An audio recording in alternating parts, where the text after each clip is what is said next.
ሰላም ጤና ይስጥልኝ። እንዴት ናችሁ? እኔ በጣም ደህና ነኝ፣ እግዚአብሔር ይመስገን። የኔ ምርጦች፣ ለዚህ ቻናል አዲስ የሆናችሁ ላይክ፣ ሰብስክራይብ በማድረግ ቤተሰብ እንድትሆኑ በአክብሮት ጠይቃለሁ። ዛሬ ግን በጣም ደብሮኛል፣ ከፍቶኛል። ከሀይሚቲ እንደዚህ አይነት ቃላት ጠብቃለሁ ብዬ በፍጹም አላሰብኩም ነበር። ምክንያቱም ሀይሚዬ ዛሬ ደስ በሚል ሁኔታ ከቡራ ጎን ሆና ትመጣለች ብዬ ነበር እውነት ለመናገር ያሰብኩት።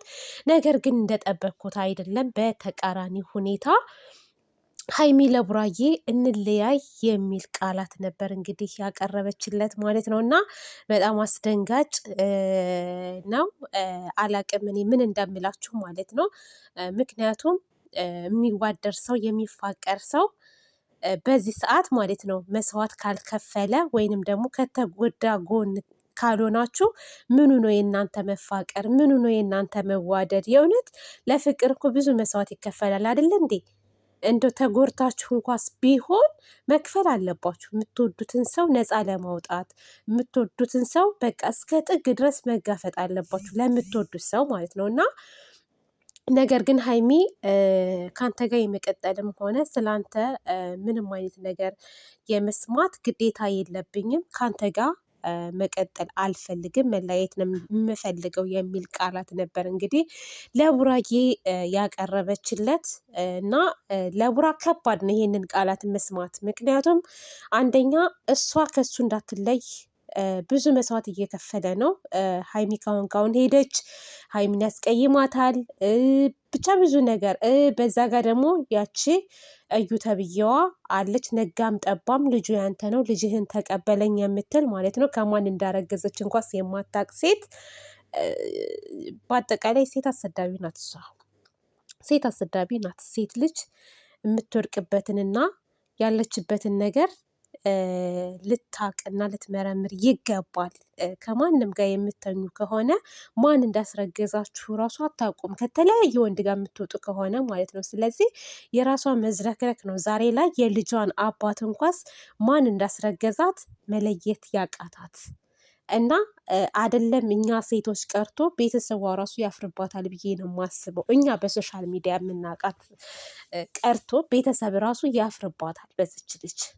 እና ችግር የለውም ይሄ እኮ ሶስት ወር ማለት እንደ 15 ቀን በሉት። እንደው እኔ ወሩ ራሱ እንዴት እንደሚሄድ ማለት ነው። ቁም ነገር እኔ ሳምንቱ ሲመጣ ሳምንት ደረሰ እንዴ ነው የምለው። እና ሀይሚ ይችን 3 ወር እንደው መታገስ አቅቶሽ ነው ዛሬ ላይ እኔ እናንተ መለያየት አለብን ብለሽ የመጣሹ ነው? ወይስ ብሩኬን ምን አይነት ስሜት እንደሚሰማው ማወቅ ፈልገሽ ነው? እኔ ሊገባኝ አልቻለም። እና ምክንያቱም አርቀሽ የምታስቢ ልጅ ነሽ፣ ብዙ አላማ አለሽ፣ አስተዋይ ሴት ነሽ። እና እንደውም ከብዙዎቹ ትለያለሽ ብዬ የማስበው አንቺን ነበረ፣ ስማርት ስለሆንሽ ማለት ነው። እና በዚህ ሰዓት ከጎኑ ሆነሽ አይዞህ ይሄንን ቀን እናልፋለን፣ ይሄንን ቀን እንደምንም ብለን በቃ እውነቱ ጋር እንደርሳለን ብለሽ ከቡራ ጎን እንደመሆን ግን እዛ ጋር የጎዳችዋለች ካለ ስሙ ስም የምትሰጠው ማለት ነው። እና እንደውም እሷን እንደማሳፈር ድጋሚ ግን አንቺ ዛሬ ላይ የተናገርሽው ነገር እሱን የሚጎዳው ነገር ነው። እና እኔ ለቡራ ይሄ ይገባዋል ብዬ አላስብም። አሁንም ቢሆን ሀይሚቴ ተረጋጊ ነው የምለው። እውነት መረጋጋት አለብሽ፣ ስሜታዊ አትሁኝ። እግዚአብሔርን ባለፈው ዕለት ራሱ እንደተገናኙ ምንም ያላት ነገር የለም፣ ምንም ያላት ነገር እና ይሄ አሁን እሷ ልትወስን የቻለው እዩ በምትለው ነገር ነው። እና እዩን ማመን የለብሽም በነገራችን ላይ እዩን ሳይሆን እስኪ ብሩኬን የምትወጁ ከሆነ የምታፈቅሪ ከሆነ አንቺ ተጎጂ ሁኝና አንቺ ተገፊ ሁኝና ቢያንስ ውጤቱ እስከሚወጣ ድረስ ይሄ ልጅ እስከሚወለድ ድረስ እንትን በይ ጠብቂው እስኪ። ከዛ በኋላ እኮ መወሰን ትችያለሽ ሀይሚ፣ የእውነት ከዛ በኋላ ውሳኔ መወሰን ትችያለሽ። ዛሬ ላይ አይደለም ይሄን ነገር በተደጋጋሚ እኔ እናንተ መለየት አለብን፣ እኔ እናንተ መለየት አለብን ትይዋለሽ ማለት ነው። እና ዛሬ ተለያያችሁሽ፣ ከሱ ጋር መለየት ፈለግሽ፣ ተለያየሽ። እንዲያው ልጁ የብሩኬ አይደለም የተባለ ቀን መልሰሽ መተሽ ይቅርታ ልጠይቂው ነው? በአብረን እንኑር ልትይው ነው ወይስ ምንድን ነው?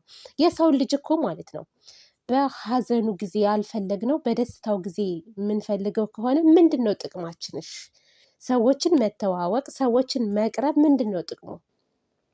በደስታችን ጊዜ በአብሮን የሚሆን በሐዘናችንም ጊዜ በአብሮን የሚሆን ነው ጓደኛም ባልንጀራም ቤተሰብም እንጂ በደስታ ጊዜ በአብሮ እያጨበጨበ የሆነ ነገር ሲደርስብን ግን ጥሎን ገለል የሚል ሰው ከባድ ነው። እና ሀይሚዬ እባክሽን እውነት ተረጋጊ፣ ስሜታዊ አትሆኝ ነው የምለው። ይሄ አሁን አንቺ ስሜት እንጂ የእውነት ከልብሽ የመነጨ ጠልተሽው ወይንም ደግሞ ቆርጠሽ አይመስለኝም፣ ግን ስሜት ነው በቃ።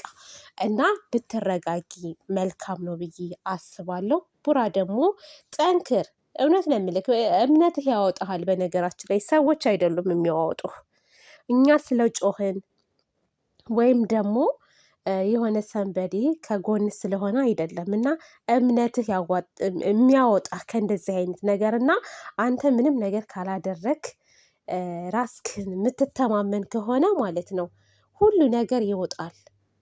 እግዚአብሔር አለሽ። መተማመን ያለብን በፈጣሪ እንጂ በሰዎች አይደለም። በእርግጥ ግን የምትወዱት ሰው እና የምታፈቅሩት ሰው በተቸገራችሁ ሰዓት ከጎን ይሆናል የምትሉት ሰው ደግሞ የሚያገላችሁ ከሆነ ደግሞ ከባድ ነው እና አይዞህ፣ ምንም አይነት ስሜት እንዳይሰማክ። ከዚህ በላይ እኔ ምንም ልልህ አልችልም። ሀይሚ ግን ልትረጋጊ ይገባል። እኔ ዛሬ የተናገርሽው ነገር ጥሩ ነው ብዬ አላስብም። ማለት በቃ መስዋዕት መክፈል ላለብሽ ነገር መክፈል አለብሽ። ሰው እኮ ለሚወደው ሰው አይደለም ለሚወደው ሰው ቀርቶ እንደው ዝም ብሎ እንደው ለቀረበው ሁሉ እኮ ማለት ነው ስጋውን፣ ኩላሊቱን፣ አይኑን የሚለግስበት ጊዜ ላይ ነው ያለ ነው አይደለም። ይችን ቀላል ነገር አይዞህ እኔ ያለሁልህ ከጎንህ።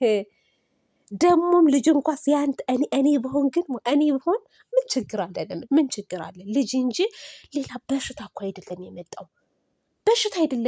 ልጅ ነው የመጣው። ባብሬህ ነው የምሆነው። የመጣው ይምጣ፣ እንጋፈጣለን ነበረ። እኔ ብሆን ማለት ለምወደው ሰው እንደዛ ነው የምለው። ልጅን አትጥሉ። ልጅ አለው ብላችሁ አትጥሉ ሰውን። በሽታም ብቻ ጥሉ። በሽታም አይጠላም፣ ይሄዳል፣ ይጠፋል ማለት ነው። እግዚአብሔርን እና ምንም እንደዚህ ዘራፍ የሚያስብል ነገር አይደለም። በነገራችን ላይ እውነት እንኳስ ቢሆን ምንም እንትን የሚያስብል ነገር አይደለም። ግን ለሁሉም ነገር ደግሞ መረጋጋት መልካም ነው ብዬ ነው የማስበው እና ብትረጋ